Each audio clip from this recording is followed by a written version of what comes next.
फिर आ गए। तुम बात क्यों नहीं मानते? तुम जंगलों में क्यों भटक रहे हो राजा?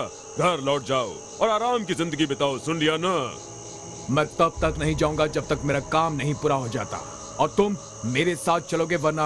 अच्छा ठीक है, चलता हूँ मैं, लेकिन मेरी शर्त याद है ना?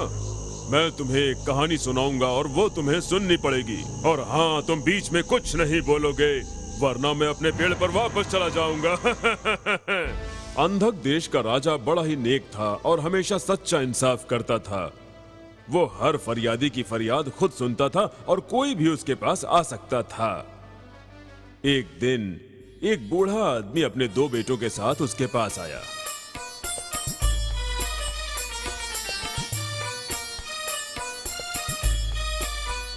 अंधक के महाराजा अमर रहे। आओ, कौन हो तुम? तुम यहाँ किस लिए आए हो? कुछ कहने महाराज, मैं एक सौदागर हूँ और ये दोनों मेरे बेटे हैं। ये दोनों ही देख नहीं सकते हैं। कुछ साल पहले तक मेरा व्यापार कुछ अच्छा चल रहा था और हम अच्छी जिंदगी भी बिता रहे थे, लेकिन पिछले कुछ सालों से धंधा चौपट हो गया है। हम बड़ी उम्मीद लेकर आपके पास आए हैं, आपकी मदद चाहते हैं। अच्छा, तो मैं क्या कर सकता हूँ? महाराज, मुझे कुछ कर्ज चाहिए, 500 सोने के सिक्के। मैं आपसे कर्ज मांग रहा हूँ महाराज। मैं 6 महीने में आपका कर्ज लौटा दूंगा। और अगर तुम मेरा कर्ज नहीं लौटा पाए तब क्या होगा? तुम कर्ज के बदले क्या रखने वाले हो? अगर मैं कर्ज वापस नहीं लौटा पाया तो हाँ, क्या होगा? आप कर्ज के बदले मेरे बेटों को अपने पास रख लीजिएगा। मैं जब तक कर्ज नहीं लौटा देता ये आपका हर काम करेंगे। अगर मैं कर्ज नहीं लौटा पाया तब आप मेरा और मेरे बेटों का सिर कटवा दीजिएगा। हाँ, मुझे मंजूर है। अब अगले 6 महीने तक तुम्हारे ये दोनों बेटे मेरे पास ही रहेंगे, जब तक तुम कर्ज की रकम अदा नहीं कर देते। यकीन रखिए महाराज, आपको जरा भी अफसोस नहीं होगा। आपने बहुत बड़ा एहसान किया है। महाराज की जय हो। उस बूढ़े के जाने के महीने भर बाद दरबार में घोड़ा बेचने वाला एक व्यापारी आया।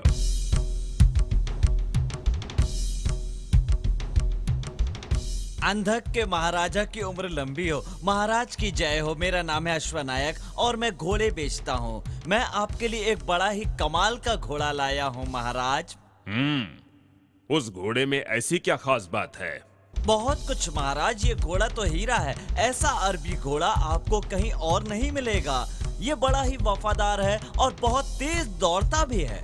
अच्छा, ठीक है। हम अभी इसकी सच्चाई की जांच करवा लेते हैं।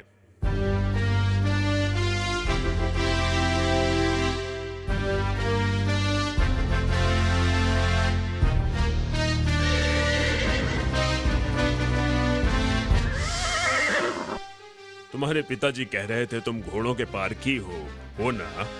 अब तुम मुझे इस घोड़े के बारे में कुछ बताओ। जी ठीक है महाराज।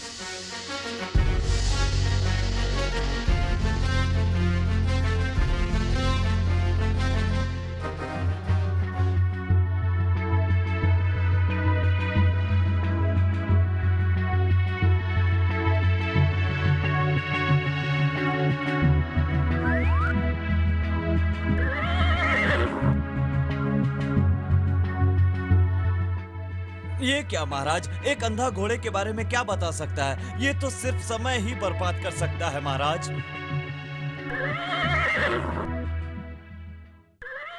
देख लिया महाराज, ये घोड़ा एकदम असली है और अरबी नस्ल का है, लेकिन आप इसकी सवारी मत कीजिएगा क्योंकि ये किसी को अपनी पीठ पर नहीं बैठने देगा। क्या बकवास है? तुम्हें घोड़े के बारे में कुछ मालूम भी है या नहीं? रुको अश्वनायक, अभी इसका भी पता लग जाएगा। मैं अपने सबसे अच्छे सवार को इसकी सवारी के लिए बुलाता हूँ इसी वक्त।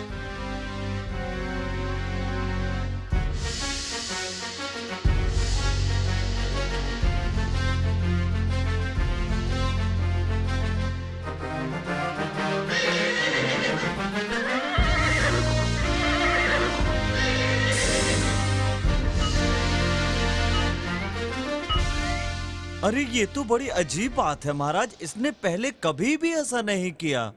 सही कह रहे हो, पर घोड़ा दूध वाले के साथ क्या करेगा? तुम पहले दूध बेचने का काम करते थे ना?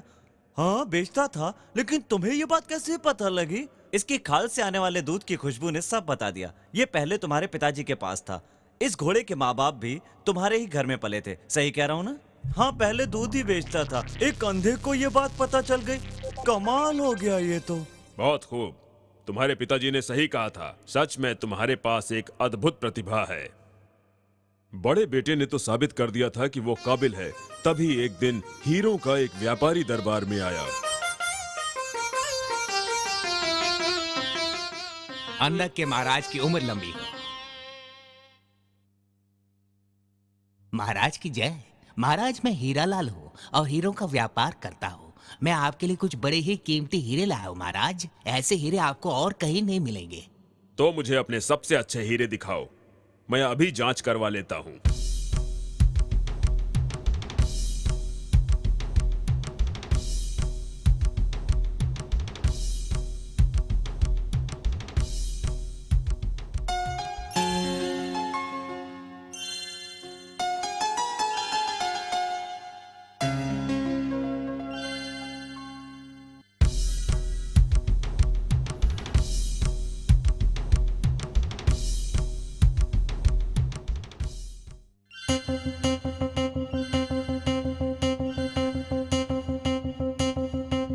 देख लिया महाराज, ये हीरा है तो एकदम असली, लेकिन इसे पहनना ठीक नहीं होगा। तुम ऐसा कैसे कह सकते हो भला?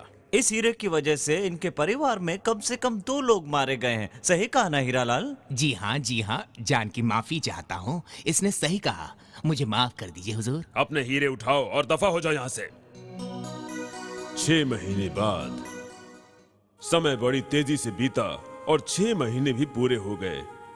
वो बूढ़ा भी वापस आ गया। अंधक के महाराज अमर रहे। तुम आ गए वापस।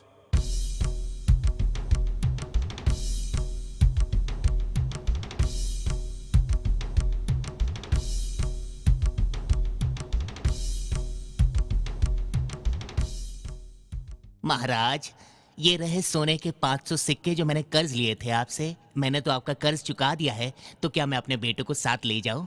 हाँ, जरूर ले जाओ, लेकिन तुम्हारे बेटे सच में बड़े ही प्रतिभाशाली हैं। मैं एक बात सोच रहा था कि तुम इतने प्रतिभाशाली बेटों के बाप हो, क्या तुम भी कुछ खास जानते हो?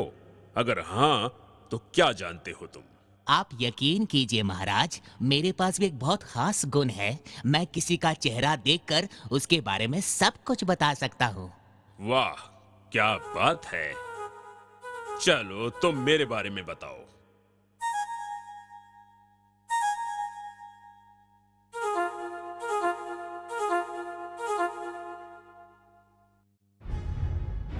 महाराज, आपके पिताजी चोर थे जो दूसरों के यहाँ चोरी करते थे। आप एक चोर के बेटे हैं। ऐसा कहने की हिम्मत कैसे की? पहरेदारों, इस बुढ़े और इसके दोनों अंधे बेटों को पकड़ लो और इन तीनों का सिर कलम कर दो।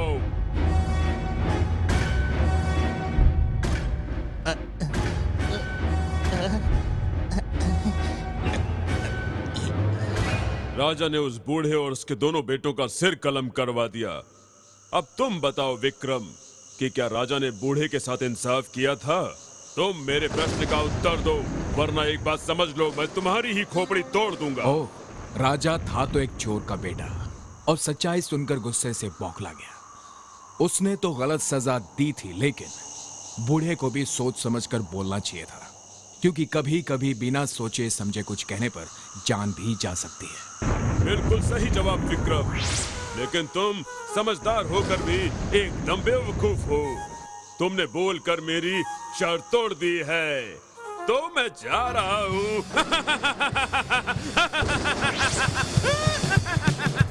नहीं, तुम नहीं जा सकते। मैं तुम्हें जाने नहीं दूंगा बेताल। मैं तुम्हारे पीछे आने वाला हूँ बेताल। बेताल, मैं तुम्हें जाने नहीं दूंगा।